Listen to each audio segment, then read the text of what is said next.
Mujizat. Randy Kiernet kembali menceritakan insiden kecelakaan maut yang dialaminya dengan sang istri di ruas tol Cikampek kilometer 6 hingga menyebabkan sejumlah luka, termasuk juga mobilnya yang rusak total di bagian depan dan kaca mobilnya yang semuanya hancur.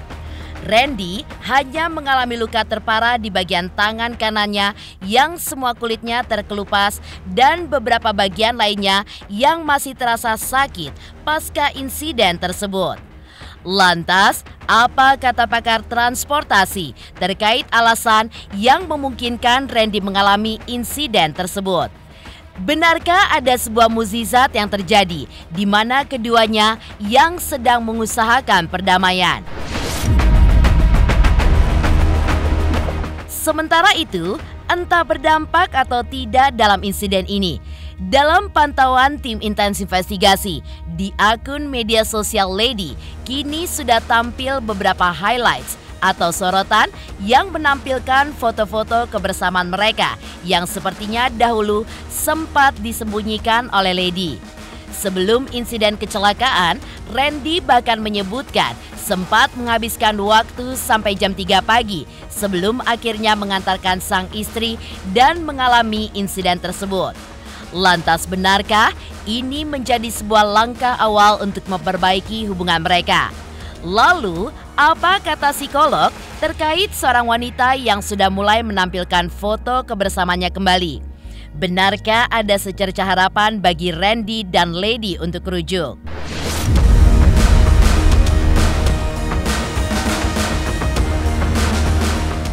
Di lain sisi, Raffi pun seolah masih tetap bungkam terkait dengan perselingkuhan yang dilakukan adiknya Syahnaz Sadiqah.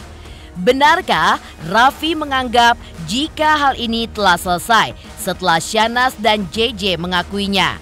Ataukah sebenarnya Raffi kesal tapi tetap menutupinya untuk sebuah alasan?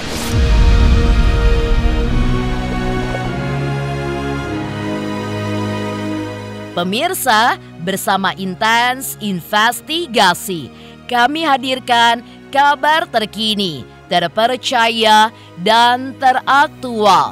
Tetapi sebelumnya, jangan lupa untuk like, subscribe, dan juga share channel YouTube ini.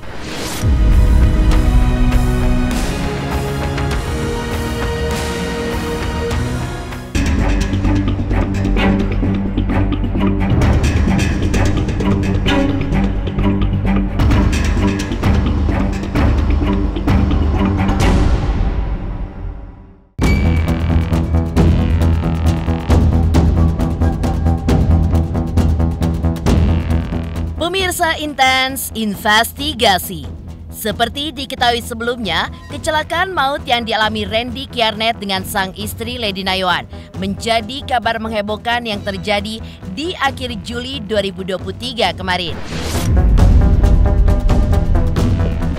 Bagaimana tidak, sedang berusaha untuk memperbaiki biduk rumah tangga mereka dengan berbagai macam cara, termasuk diantaranya melakukan mediasi dan juga konseling yang dilakukan keduanya bersama pendeta.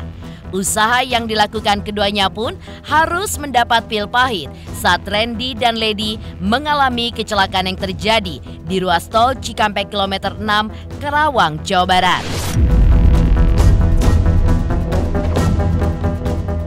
Kecelakaan ini pun menyebabkan Lady berhalangan untuk hadir ke sidang perceraian yang beragendakan mediasi yang harusnya dilakukan di Pengadilan Negeri Bekasi, Jawa Barat kemarin. Lady masih menjalani perawatan intensif di rumah sakit di Bilangan, Bekasi, Jawa Barat dan hanya diwakilkan oleh kuasa hukumnya. Berbeda dengan Randy yang memilih untuk datang meski masih merasakan sakit di beberapa bagian tubuhnya. Kecelakaan ini diketahui terjadi saat keduanya sedang berada di mobil yang sama dan mengalami luka-luka yang diceritakan Randy terjadi saat dirinya akan berbelok ke sebelah kiri. Randy pun membantah sempat terlibat percekcokan di dalam mobil, sehingga mobil yang dikendarai oleng hingga menabrak beton pembatas dan terguling sampai dengan 3 kali. Lantas, apa sebenarnya faktor yang menyebabkan kecelakaan seperti yang dialami Randy menurut pakar transportasi? Dan benarkah ada beberapa faktor yang sebenarnya dilanggar Randy yang menyebabkan kejadian naas seperti itu tidak dapat terelakkan? Penampakan mobil Randy Kejenet hancur, kecelakaan di tol. Kacanya depan bolong, pecah. Ini depannya sangat jelas sekali ini hancur. Ini kaca spionnya juga hancur. Ini kalau melihat dari Bannya pun terlihat copot. Kalau berita soal kecelakaan, ya benar kecelakaan. Kita kecelakaan di ruas tol Cikampek ya, kilometer 6. Itu kita mau nganterin Lady pulang. Kan emang kan mediasi dan konseling sama pendeta, pulang dari situ kondisinya baik-baik aja. Kita juga lagi sambil ngobrol santai. Tiba-tiba pokoknya saat mau ambil jalur ke kiri, mobil slip, nabrak beton pembatas sebelah kiri, keguling mobilnya 3 kali ya. Udah dari situ bawa Lady ke rumah sakit, kita ke rumah sakit, ya sampai sekarang Lady aku yang ngurus. Kalau secara akademik kecelakaan fatalitas sampai terguling-guling seperti itu ada 4 faktor. Yang pertama fatigue atau kelelahan. Lalu yang kedua overspeed di atas kecepatan normal ya. Lalu yang ketiga jalannya tidak normal, misalnya berjalan zigzag gitu ya. Atau yang ketiga ini masalah sebenarnya juga masalah kriminal juga ya, mereka berjalan ugal-ugalan.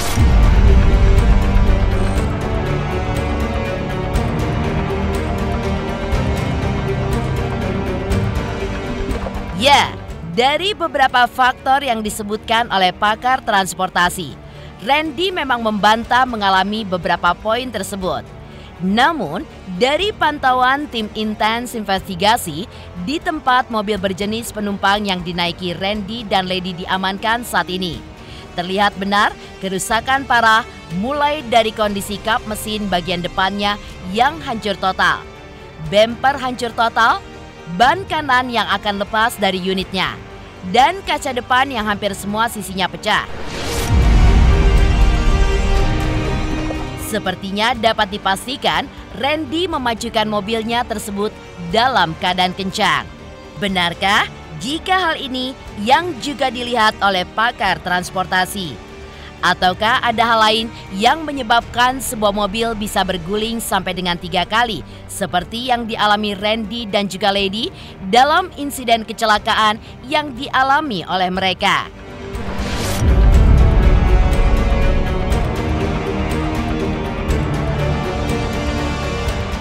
Nggak ada. Kalau cekcok atau berantem itu nggak tahu opini dari mana, itu nggak ada. Kita lagi ngobrol biasa aja. Itu juga habis dari pendeta, kita habis konseling, habis berdoa juga. Yang saya ingat cuma saat mau pindah ke jalur kiri dari jalur paling kanan, bannya slip, mobil muter, langsung keseret nabrak tembok beton tuh yang pembatas beton, terus terguling 3 kali. Ngebut enggak, ya kecepatan normal aja sih Mbak di jalur kanan ya, dan itu kita juga nggak buru-buru kemana-mana juga. Kalaupun ngebut nggak ada. Di atas 100 berarti? Nggak ada, nggak nyampe, malah kayak 90 mau ke 100. Kalau kita lihat dari kondisi mobilnya, dan itu saya yakin itu kencang sekali, mobilnya kencang sekali, dan tidak mungkin kalau dia memang benar cara drivernya, tidak mungkin kalau memang dia drivernya betul normal, saya pikir juga tidak menjadi seperti itu. Kalau saya melihat dari kecelakaan itu memang sepertinya memang kecepatannya memang di atas 100.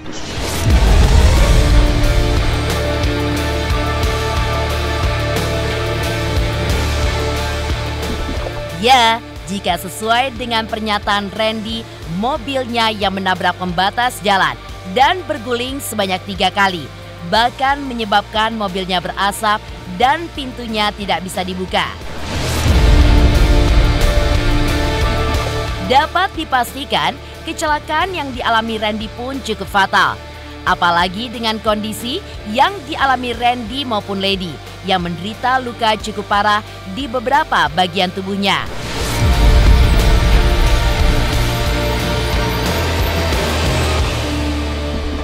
Kemungkinan faktor terbesar yang membuat mereka bisa selamat adalah keduanya memakai sabuk pengaman.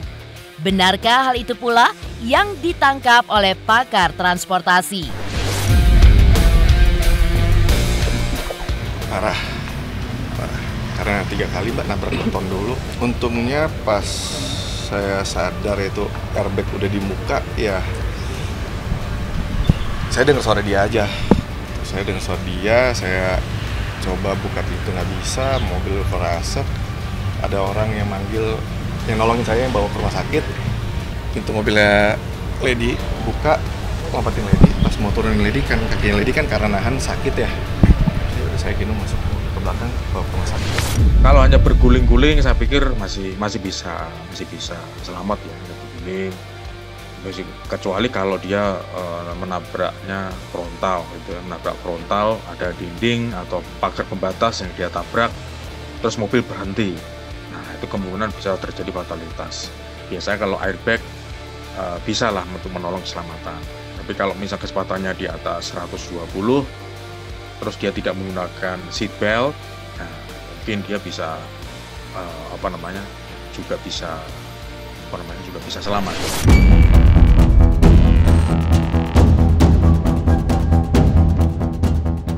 Sementara itu, penasaran dengan kecelakaan yang dialami Randy di ruas tol Cikampek kilometer 6, tim intens pun mencoba melihat lokasi kecelakaan Randy yang terjadi pada hari Senin kemarin. Ternyata, jalanan yang dilalui mereka pun masih menyisakan bekas-bekas kecelakaan.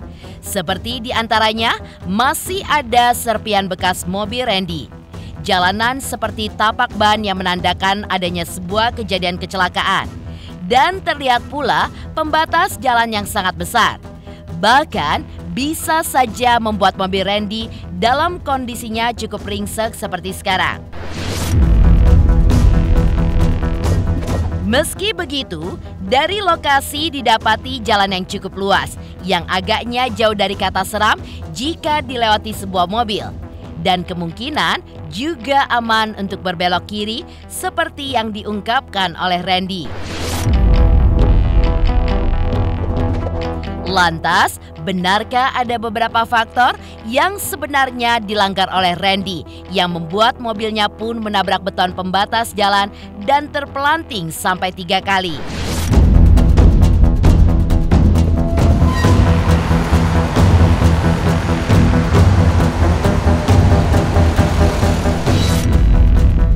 Tinggi, mungkin di atas standar ya. Kalau mau belok kan harusnya dia paling nggak kecepatannya lebih rendah. Apalagi saya lihat barusan untuk KM 6 jalannya bagus. Secara geometri juga normal gitu ya. Jadi tidak ada tikungan curam atau ya bagus lah, normal ya. KM 6 kan juga kita juga tahu ya, di situ kan jalannya lebar. Jadi secara visual itu juga bisa lah, normal.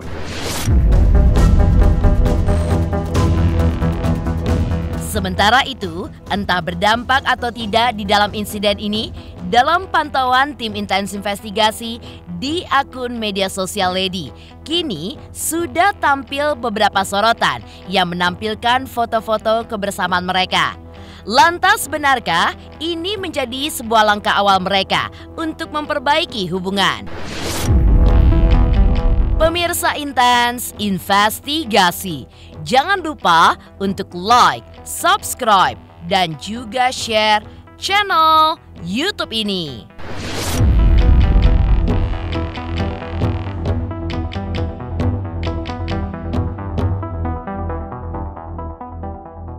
Halo pemirsa, saya Indra Bekti. Jangan lupa saksikan Intens Investigasi setiap Senin sampai Sabtu. Saksikan, jangan lupa. Awas kawan, saksikan ya.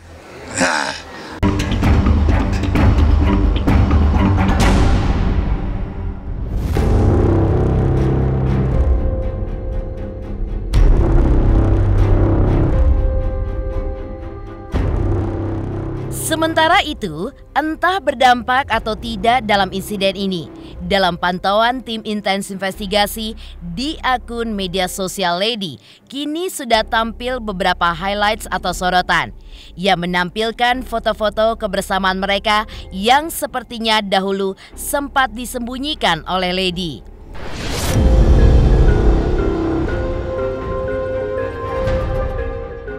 Dalam highlights atau sorotan di media sosialnya, Lady pun kembali memunculkan foto berjudul Puncak 0323 yang di dalamnya menampilkan Randy dan Lady tengah berbahagia dengan putra kecilnya yang dipanggil Jacob dengan tambahan emoticon love. Belum lagi beberapa kebahagiaan mereka dan potret ketiga putra mereka yang tengah asyik berlibur kemungkinan di daerah Puncak Bogor. Bahkan sebelum insiden kecelakaan tersebut, Randy pun sempat menyebutkan jika ia menghabiskan waktu sampai jam 3 pagi sebelum akhirnya mengantarkan sang istri dan mengalami insiden tersebut. Lalu apa kata psikolog terkait seorang wanita yang sudah mulai menampilkan foto kebersamaannya kembali? Benarkah ada secerca harapan bagi Randy dan Lady untuk kembali rujuk? Ada sih gejala seperti itu ya, ciri-cirinya memang salah satunya tadi ya muncul secara bersama-sama, kemudian tampil dokumentasi secara bersama-sama, itu bisa jadi salah satu ciri untuk kita memaafkan orang lain. Mungkin saja gitu ya, rujuk atau berbaikan atau memaafkan, saling memaafkan dan saling menerima. Sebelumnya udah ada 2 kali lah mungkin saat ketemu sama anak-anak di rumah, sekali 2 kali untuk ngobrol. Cuma kan kalau kita konseling sama mediasi sama pendeta kan lebih hati ke hati ya. Ini kan kita dinikahin sama gereja, sebenarnya lebih baik sih Mas. Itu lebih baik komunikasinya. Melunak aja Mas, melunak aja, jadi udah lebih paham aja. Tapi belum ada kata saya berikan kamu kesempatan gitu ya. Oh.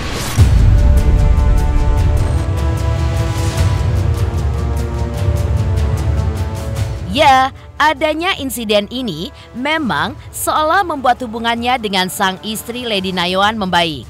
Selain sudah mulai kembali berkomunikasi, dari foto yang ditampilkan oleh Lady, sepertinya hati Lady pun sudah mulai melunak, tidak seperti sebelumnya.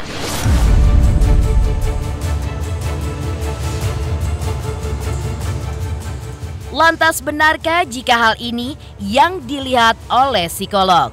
Dan benarkah Randy pun juga merasakan jika ujian ini seperti juga menguji rasa sayang dan cintanya untuk Lady? Kalau saya cuma ambil hikmahnya aja, ya ini juga ngingetin saya pentingnya Lady itu seperti apa buat saya banget. Ini ya mungkin pengingat lagi juga dari Tuhan. Ya ambil hikmah baiknya aja. Tapi kalau musibah, siapa sih yang mau musibah sampai tabrakan, sampai hampir ngebahayain nyawa, apalagi nyawa istri saya Lady, itu kan nggak ada. Saya sayang banget sama dia juga. Intinya doain aja, doa yang terbaik. Rujuk justru lebih baik karena karena kita melihat kembali ke Alkitab mengatakan bahwa apa yang sudah dipersatukan tidak boleh diceraikan. Ya, bisa jadi apa yang dilakukan oleh Lady saat ini adalah dia mengambil space dulu untuk dirinya sendiri. Space untuk bisa menyembuhkan dirinya sendiri. Siapa tahu dengan space yang dia dapat itu, kemudian dia bisa menerima dan memaafkan suaminya dan bisa kembali lagi.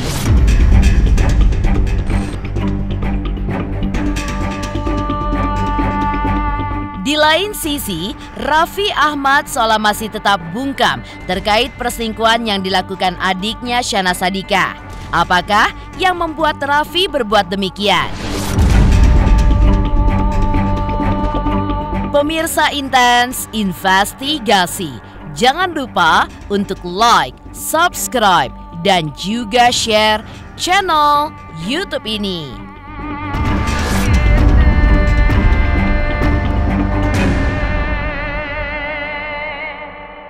Halo Halo pemirsa Intens, apa kabar? Gue Jeffrey Nicole. Jangan lupa saksikan Intens Investigasi 3 kali sehari. Dan jangan lupa buat like, comment, dan subscribe.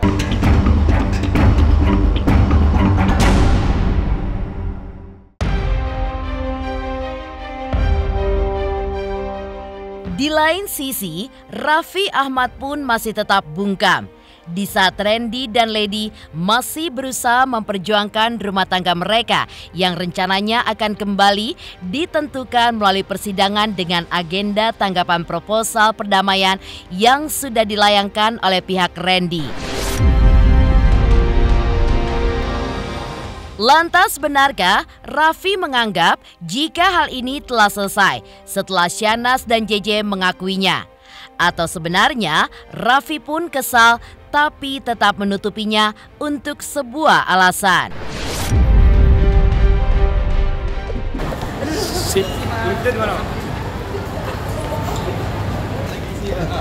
Jadi kabarin Mbak kalau udah diisi. Jadi sidang ditunda 2 minggu gitu ya. Mungkin 2 minggu kemudian baru kita akan bersidang ke mediasi selanjutnya. Tapi segala sesuatunya pasti kita juga melihat kondisi dari Bu Lady juga ya. Mungkin sampai kondisi Lady bisa ngasih statement atau kasih, ya bisa dia bisa komunikasi. Dihitung 2 minggu tanggal 16 Agustus. Itu apa agendanya Pak? Kalau anggun ketemu nanti dengan pihak Randy, kita juga semoga nanti Bu Lady sudah baik, kita hadirkan juga Bu Lady, kita kasih tanggapan proposal perdamaiannya. Apakah nanti kita menerima proposal perdamaiannya atau mau lanjut.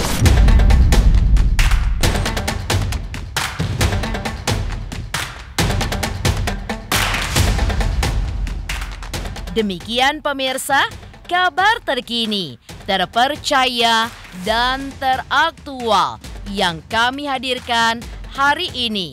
Saksikan terus Intens Investigasi setiap hari Senin sampai dengan Sabtu, tayang 3 kali sehari, yaitu pada pukul 11 siang, 3 sore, dan 7 malam hanya di YouTube channel. Dan pastikan jangan lupa untuk like, subscribe, dan juga share channel Intens Investigasi.